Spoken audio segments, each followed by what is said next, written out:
আজকে দেখো একসাথে 3টে কালী ঠাকুরের ডেলিভারি দিতে হবে, তার জন্য মাথায় বিশাল চাপ। দেখো জেঠু আর বাবা দুজনে একসাথে ঠাকুর বানাচ্ছে, মানে ঠাকুর বানানো কমপ্লিট হয়ে গেছে আর আমি সকালে এখানে রোদে বসে আছি। তো তখনই মনে পড়লো যে জেঠু কিছু করছে কারখানায়, তো চটপট আমি চলে এলাম দেখতে। তো জেঠু এসে দেখছি এখানে ঠাকুর বানাচ্ছে আর আমার বাবাও এখানে ঠাকুরের চুল লাগাচ্ছে। আর এখানে দেখছি ঠাকুরের কিছু গয়না রাখা আছে, এগুলো হচ্ছে ঠাকুরের মুকুট, কানের মালা, সবগুলো এগুলোই সব লাগিয়ে লাগিয়ে তৈরি করে।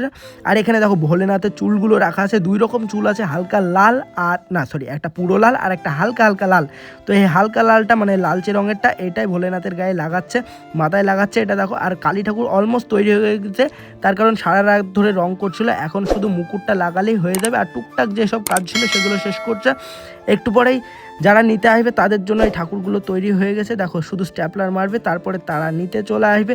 তার জন্য এই ঠাকুর দুটোকে বাইরে বের করতে হবে, একজনা নেবে জোড়া কালি আর একজনা নেবে একটা কালি। দেখি কারা আসে প্রথমে, যারা আসবে তাদের দিয়ে দেওয়া হবে। তো এখানে 3টে কালী ঠাকুরই তৈরি হয়ে গেছে। তারপরে দেখছি জেঠু 2টো কালী ঠাকুর বাইরে বের করে নিয়ে এসে চলে এসছে। আগে নিতে আসছে জোড়া কালী ঠাকুর, তারা ফোন করেছিল, তার জন্য এই দুটোকে বাইরে বের করা হলো। তারা এখন ঢাক বাজনা বাজিয়ে সব ঠাকুরগুলো নিয়ে চলে যাচ্ছে। আর নেক্সট ভিডিও দেখার জন্য সবাই আগে সাবস্ক্রাইব করো। এই ভিডিওটা এইটুকুই, ওকে টাটা বাই বাই। আর সবাই গিয়ে আমার বড় ভিডিওটা দেখে এসো, টাটা বাই বাই।